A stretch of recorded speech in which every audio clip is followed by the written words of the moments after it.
All right, so we are joined by one of the greatest Velma Jackson alums of all time, member of the Velma Jackson Hall of Fame 2021. I'm sorry, 2022 Salutatorian. Or did I get 2021? Too.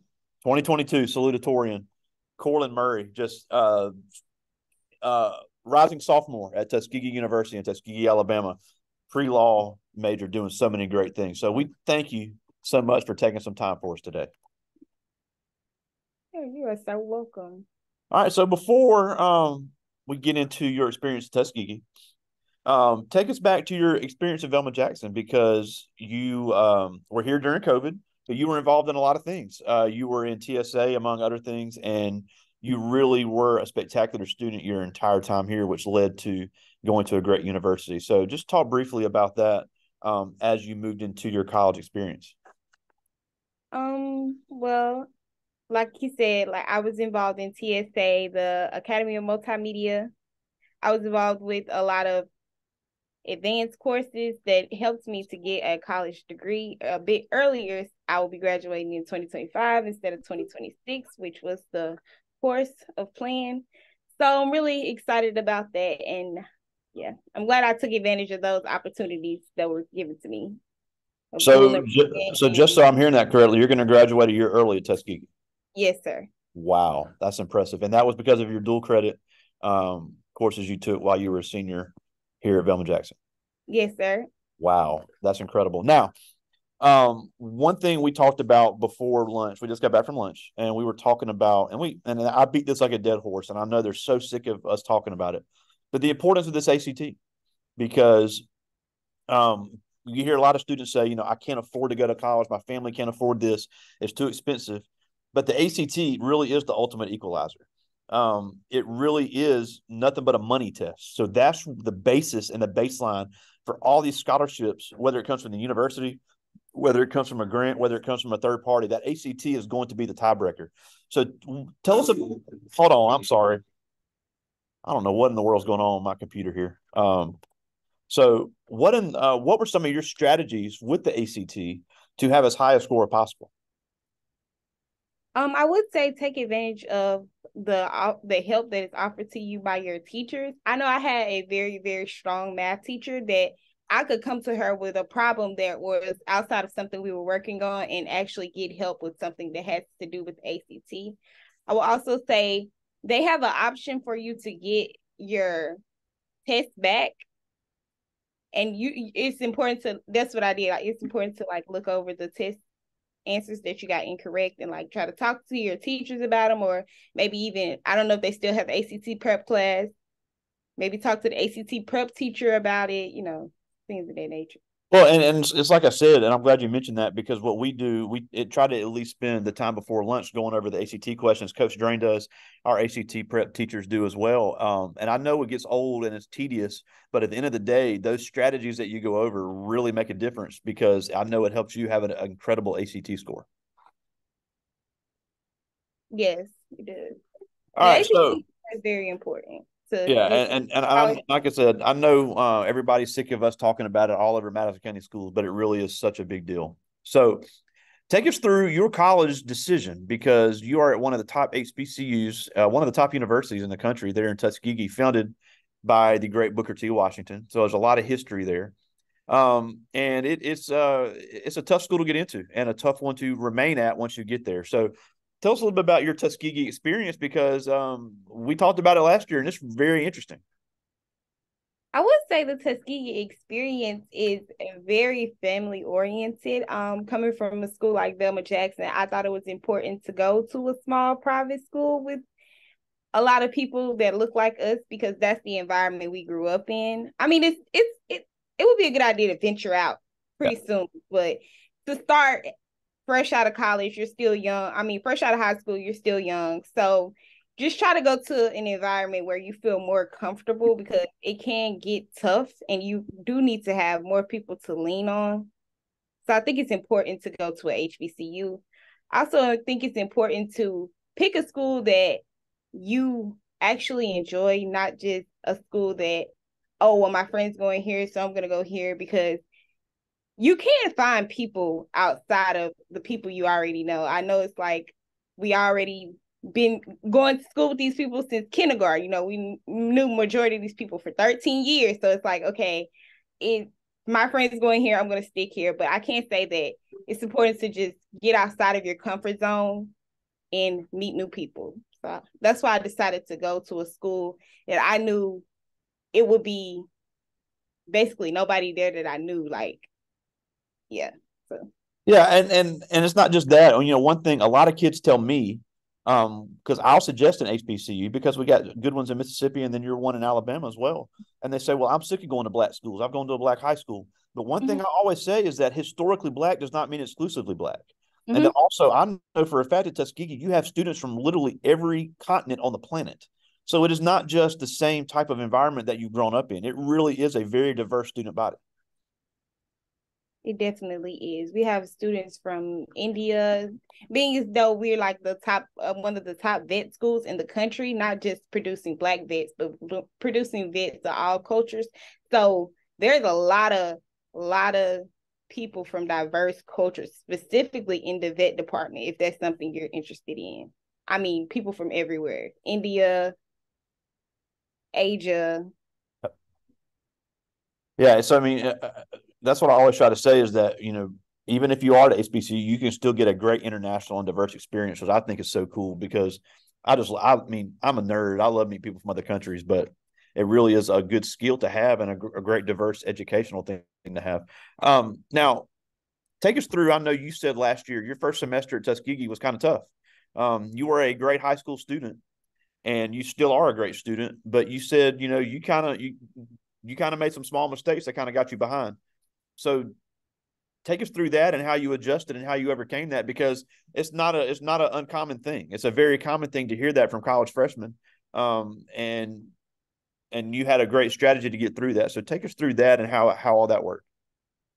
A lot of times when you go somewhere, when you're basically, you don't really understand like the culture of it yet. You don't really know like what specifically to do. Like I know me personally, I spent a lot of time in my room because it's like when I go outside, how do I interact? What do I say to people? What do I do? Like, so I just spent a lot of time in my room. I didn't really try to get to know people during the first semester. I mean, I would go to like meetings about like club things, like I joined the pre-law society, things of that nature, but like right after the meeting everybody's talking, I'm going back to my room.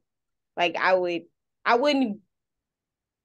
be as social, and I think it's important to be as social because as much as it is about school and you're there to get your education, you can learn from people. It's not just learning in the classroom. You can learn through what other people have to say. You can learn through what their experience and things like that. So I think it's important to get out of your comfort zone, not just be on the phone with your friends that you already knew for years all day long.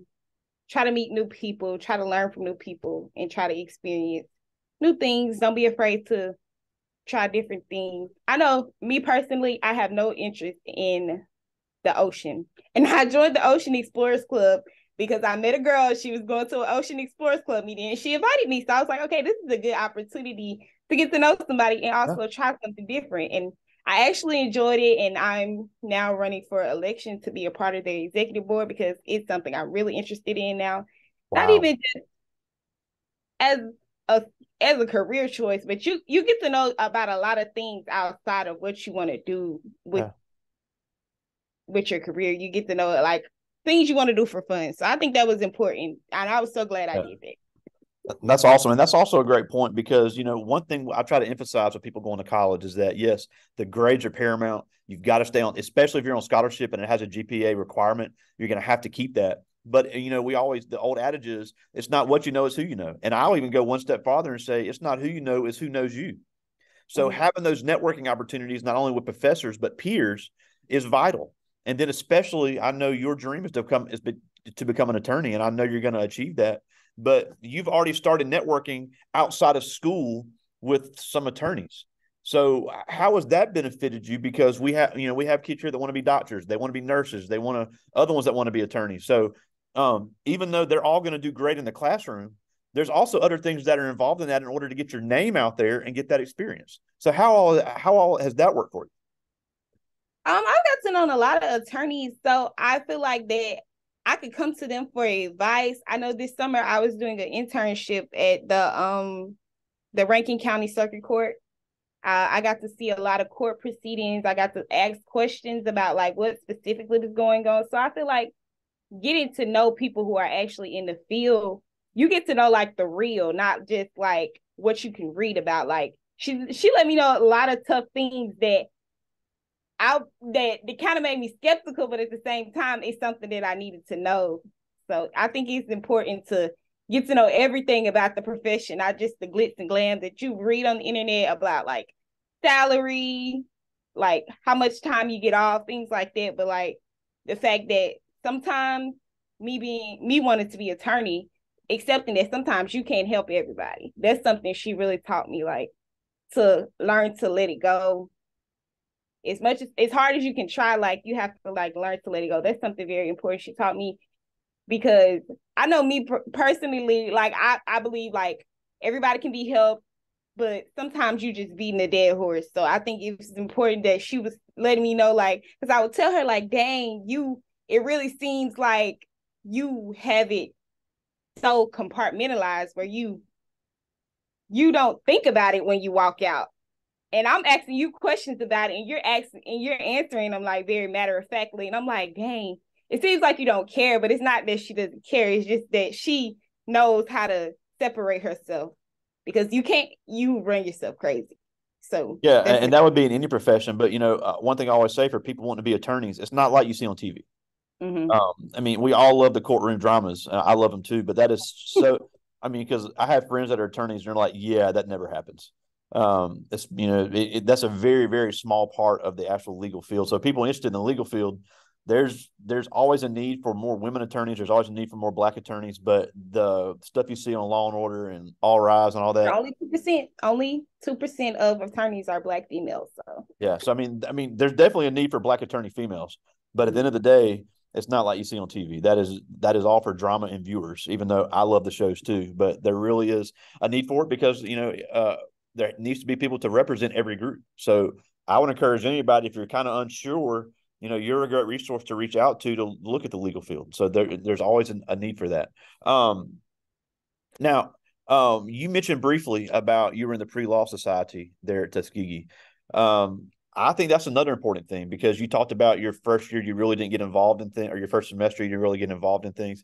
Even if a lot of kids talk about in college, I want to do the fraternity sorority thing, and if you do, that's great. But you don't necessarily have to have that in order to have a college experience.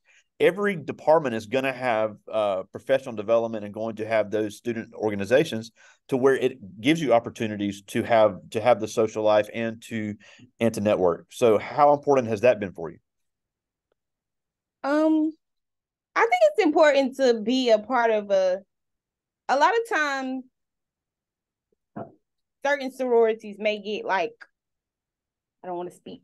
They may get like they may get like clouded by like the social aspect, not so much as bettering you as a person. So sometimes it can be important to try to go with organizations that are aligned with the way you want to go in life and not just so self-centered on like the college experience. So I would say if you're interested in becoming a doctor, join the pre-med society. If you're interested in being an engineer, there is an engineering club, like, and they do things like they go different places that are aligned with specifically what you want to do, because this is higher education. You're supposed to be educating yourself. You're not just there to be there to socialize all the time. So socializing is important, but I feel like it's important to socialize with people who are of your same interests and not just you're socializing for the purpose of just having a good time all the time.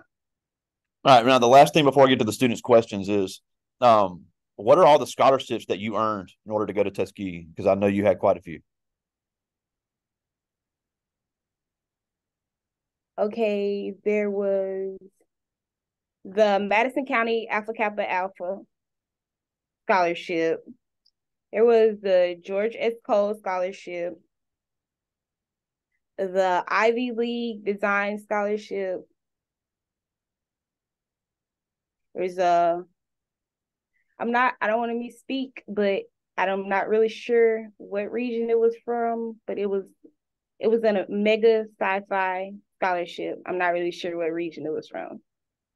And then it was the Madison County scholarship, where they give it to one high school student from every school in Madison County. And and then there was the Tuskegee scholarship, and I'm not sure if I remember the rest, but I think that's it.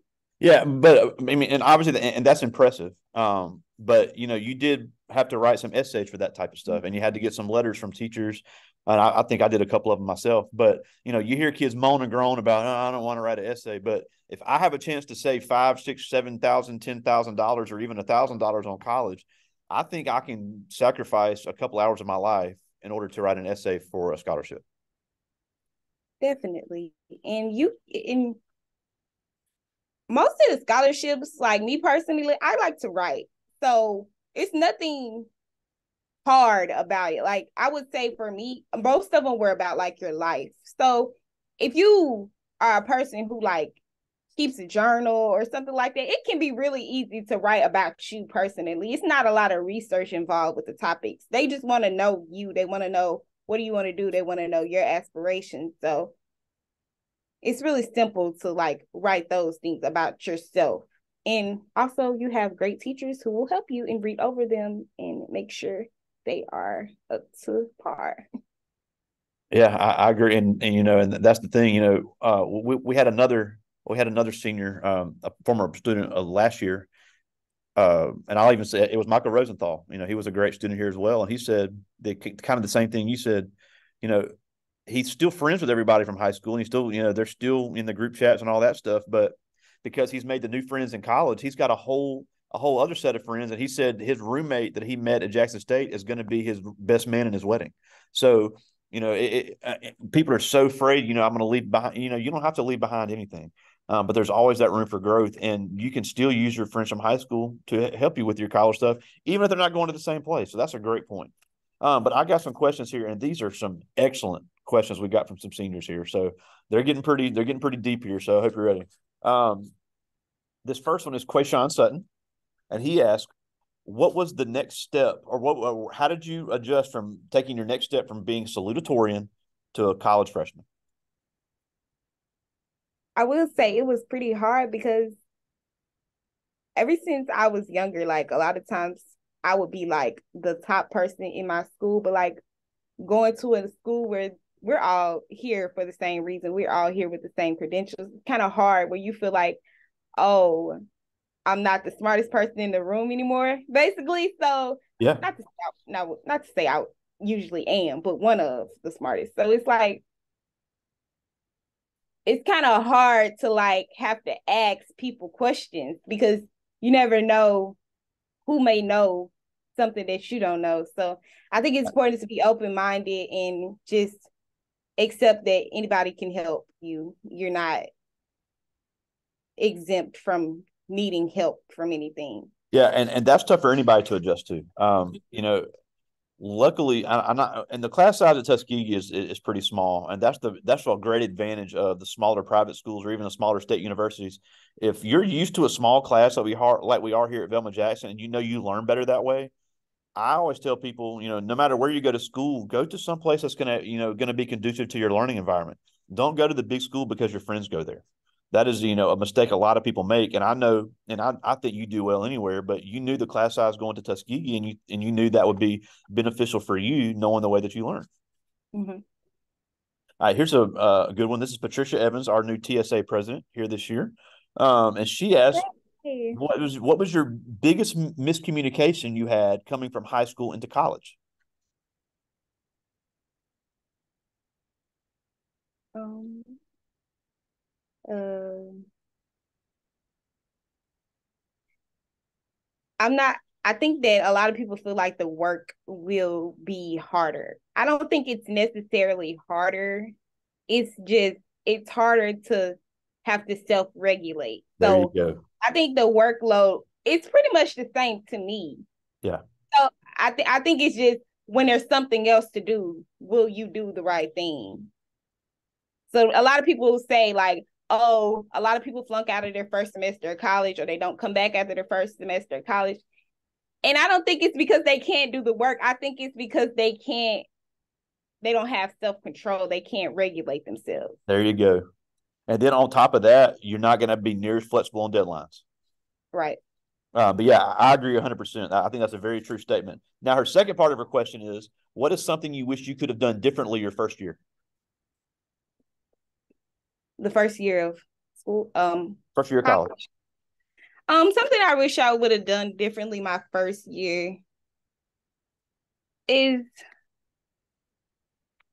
not doubt myself. Like, I feel like I went in thinking like, oh, I'm a freshman. Nobody's gonna really take me serious. Nobody's gonna really, I just didn't feel like I would get as much respect as I got. But I became very important in like the pre-law society quickly. And my ideas were taken into consideration. And I feel like, wow, like y'all gonna listen to me? I just got here. But I feel like that comes with like the family environment, and they feel like, okay, we're gonna take everybody's ideas. So I thought that was pretty cool. I really enjoyed that. That's awesome.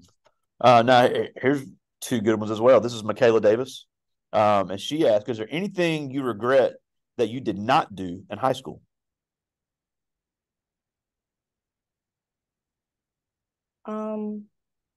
There's a lot of things I didn't regret. I regret that I didn't do in high school. I mean, I was more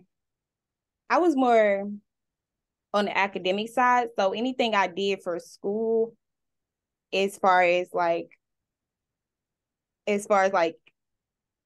activities wise, it was like things that required like brain power. I wish I would have joined more like not I don't know how to say this, but I wish I would have joined like more sports teams, things like that. I wish I would have been like on the volleyball team. That's something I really wanted to do. Yeah. Maybe art, something like that, you know. Well, and unfortunately, COVID had a big part in that as well, because you would have dominated at TSA. So, COVID had a hand in that one. Now she has another question here, and this is about the ACT. She asked, "What part of the ACT was your weakest, and how did you overcome to raise that score in that area?"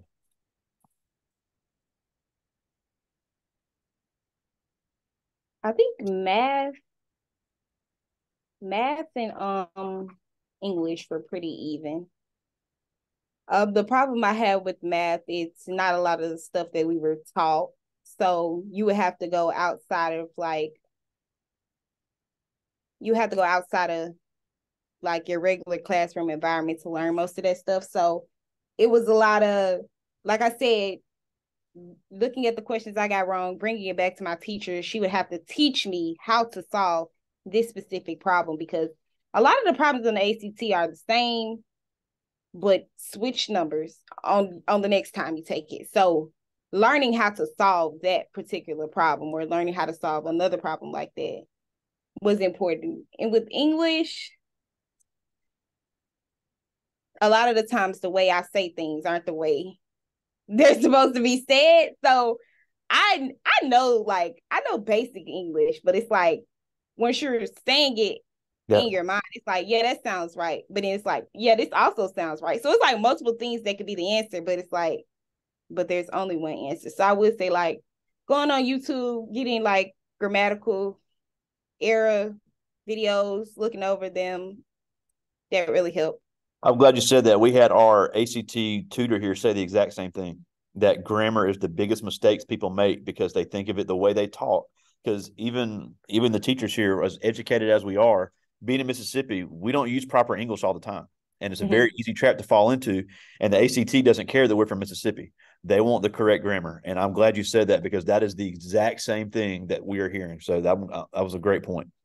This is Tashanti Levy, one of our top band students. And she asked, what is your favorite thing about Tuskegee, and what has being there taught you about yourself? I think one of my favorite things about this might just be a college in general thing, but like my favorite thing about Tuskegee is there's always something to do. Like it's never boredom unless you just want to take a second to be alone. So it's like I really enjoy the fact that there's always something to do. I think that's pretty cool. Yeah, and then she asked, what have you learned about yourself? Something I learned about myself is, gosh, I learned a lot about myself. Uh,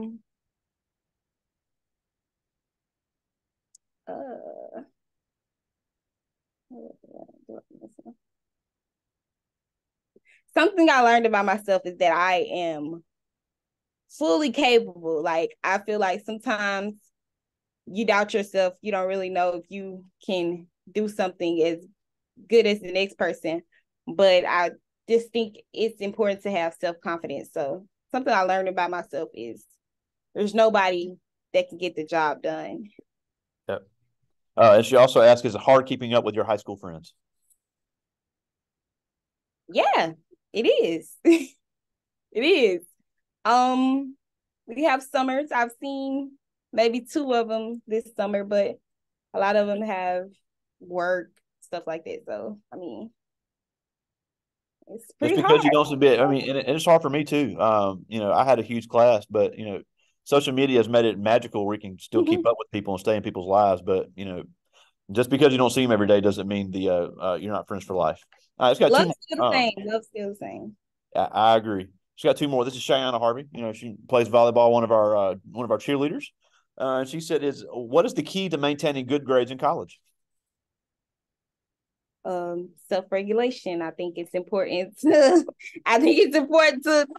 actively make good decisions. Like, as easy as it is to say, I want to go here. Like I said, there's always something else you can be doing.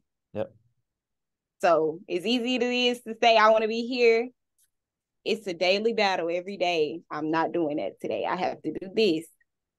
And also, there's tutoring centers to help you. So I think, like, nobody wants to see you fail. Nobody wants to see you drop out. So as much as you feel like I'm all alone, there are people who help you. And most of the services are free. So I feel like visit your writing center. If you need help with an essay, visit your math department. If you need help with, like, people are there for you to help you. That's awesome. All right, last one. This is Cody Myers, one of our great athletes here, track state champion last year. And he asked, what is the hardest part to adjusting to a new setting? The hardest part is the feeling of, basically, like I said, being alone. Like, I think a lot of times when you go somewhere and you don't know anybody, it can be very easy to say, okay, well, I'm gonna wait it out and wait till I go back to where I know people, but everybody's a stranger until you say hello. So Absolutely. Great stuff. Now, we're almost out of time, and we thank you so much. And I've said it before, and I'll say it again. We are so proud to call you an alumni of all the great things you're doing. Is just one of the many line of great alumni that you have at our amazing school. But you were walking these same halls with these same teachers, sitting in these same rooms just 2 years ago. But yet now you're at one of the top universities, not just HBCU, but one of the top universities in the country, getting in, ready to go into a great career. So you've proven that it can be done. So with these kids here in these same situations that you had as a high school student at the same school, what can they do to start getting ready to follow in the steps of other great alumni like yourself? Recognize what you want to do. I mean, college isn't for everybody. I'd be the first to admit college is for everybody. Know what you want to do and have an active plan to get what you want to do in place. So if you want to be a business owner, maybe even try to see, like, how to get loans, how to rent a space, things of that nature. If you want to go to college, study for your ACT, because I think it's important to study for your ACT because the ACT is money. And a lot of schools now, they're waiving the ACT, but always submit your ACT score. Yeah, the Always. ACT is way for admittance. It's not way for scholarships. That's the key. Exactly. When it says test optional, that's just to get into the school. Those scholarships are still going to require an ACT score. If you don't submit your ACT score, I know personally from my school, you will not be considered for any scholarship.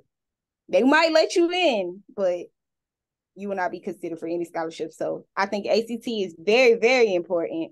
If you plan on attending college, if you want to get a trade, I think it's important to maybe go seek out somebody who's in that field. Let them tell you the ups and the downs of that field, because I think it's important to see both aspects, because this is something you're going to do for the rest of your life. Yeah. Well, just such great advice, and I'm so grateful you took some time for us today. As always, it's a pleasure. We hopefully at some point we can have you back on campus. We'd love to see you. Mm-hmm. Well, I know you got to get packed up. You're heading back to Tuskegee soon, but thank you so much, Korlin Murry, 2022 Salutatorian of Velma Jackson High School, member of the Velma Jackson Hall of Fame. Thank you so much for joining us today. Thank you. Y'all have a good day. All right, see you, buddy. Yeah.